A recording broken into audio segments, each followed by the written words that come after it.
অহাকালি দিনৰ 11 বজাত অসমৰ নতুন মন্ত্ৰীসভাই শপত গ্ৰহণ কৰিব।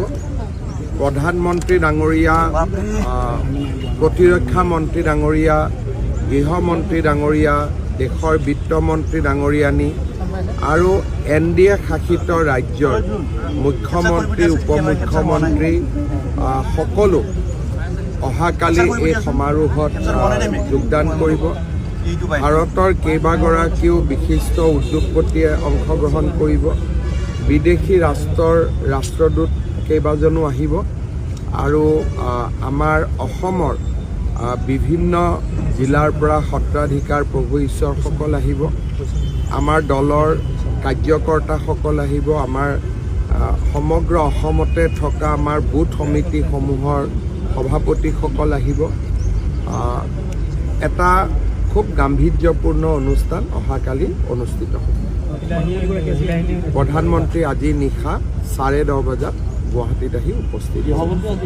গৃহমন্ত্ৰী ডাঙৰীয়া, ৰাজনাথ সিং ডাঙৰীয়া, নীতিন নবীন ডাঙৰীয়া, নিৰ্মলা সীতাৰমণ ডাঙৰীয়ানী সকলো আজি নিশা আহি উপস্থিত। আমাৰ ৰাষ্ট্ৰীয় সভাপতি নীতিন নবীন ডাঙৰীয়া ৰাতি গুৱাহাটীত আহি পাব আৰু নিশা 10 বজাৰ পিছতহে অসম মন্ত্ৰীসভাৰ সম্পৰ্কত মই তেওঁৰ লগত আলোচনা কৰিব পাৰিম, কাৰণ এতিয়া টেলিফোনত মিনিষ্ট্ৰীৰ কথা পাতিব নোৱাৰি। গতিকে যোন মন্ত্ৰী হ'ব অহাকালি ৰাতিপুৱা 7টা বজাতহে তেখেতসকলেও গম পাব, কাৰণ নীতিন নবীন ডাঙৰীয়া ৰাতি 10 বজাত আহি উপস্থিত হ'ব। তাৰ পিছতহে মই তেওঁৰ লগত আলোচনা কৰিম। 11 বজাত কি আৰু যেতিয়া মই এয়াৰপৰ্টৰ পৰা আহিম, গাড়ীখনৰ লগত বহি দিলে আহি ৰেডিশ্যন পাওঁ মানে আলোচনা হৈ যাব। এইখিনিয়ে সময় লাগিব, কিন্তু মই টেলিফোনত পতা নাই। তেখেতক যিহেতু মই ৰিচিভ কৰিব যামেই, তেওঁৰ গাড়ীখনত বহি দিলে ৰেডিশ্যন পাওঁ মানে আলোচনা হৈয়ে যাব। ইমানটো দীঘলীয়া নহয়, কিন্তু তেখেতৰ অনুমোদন ল'ব লাগিব। মই যিমান দেখিছোঁ 22খন ৰাজ্যৰ মুখ্যমন্ত্ৰী, উপমুখ্যমন্ত্ৰী আহিব আৰু NDAৰ বাহিৰতো মিজোৰামৰ মুখ্যমন্ত্ৰী ডাঙৰীয়া আহিব। খোৱাৰ ভাগত মই ৰাতিপুৱা প্ৰধানমন্ত্ৰী থাকিব, একো কাৰ্যসূচী লোৱা নাই। বাকী মোৰ নিয়মিত কাৰ্যসূচী 13 তাৰিখৰ পৰা। आज काल 11 बजे हमारे नया जो मिनिस्ट्री है शपथ लेने जा रहा है और ये समारोह में भारत की सम्मानीय प्रधानमंत्री नरेंद्र मोदी जी भी भाग लेगा।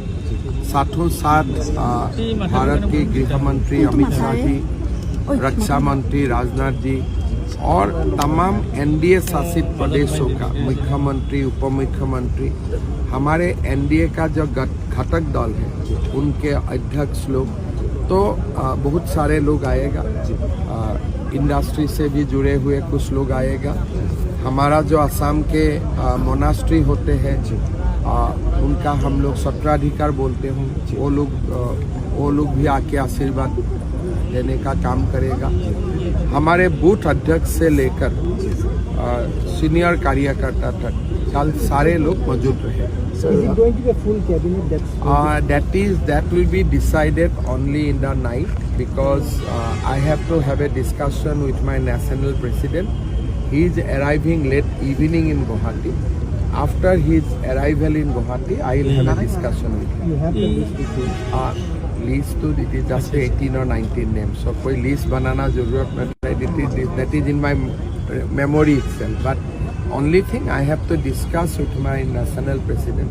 Then only we can go. New faces? अभी मतलब as of now, before discussion with him, I can't say anything because I have to go by the party's overall guidance. So I maybe want to induct all new, maybe all old faces. So those I have to take the guidance, general guidance from my national president. Then only we can decide who will join, who will not join. I think This will be decided today in the late night, and only morning we will be able to communicate. Sir, when will be the PM reaching Guwahati? 10:30 PM today. কেইগৰাকীমান মন্ত্ৰীয়ে এইবাৰ শপত লোৱা একোৱে মই ক'ব নোৱাৰোঁ যেতিয়ালৈকে ৰাষ্ট্ৰীয় সভাপতি নীতিন নবীন ডাঙৰীয়াৰ লগত মোৰ কথা নহয়। 5 বছৰৰ দায়িত্ব থাকিব, সংকল্প কেনেকুৱা ধৰণৰ হ'ব? আমাৰ নিৰ্বাচনী ঘোষণাপত্ৰ ৰাইজৰ সন্মুখত আছে। যেতিয়া শপত গ্ৰহণ হৈ যাব তাৰপিছত মই আপোনালোকক ভাল কৰি লগ পাই কথাখিনি ক'ম। You said that UCC would be a top Now you see that our manifesto is in front of you. I don't want to go out of turn. Let the ministry takes place. Let the MLS take vote. Then we have 5 years of time. We will go आराम से हम लोग अपना काम करते रहेगा।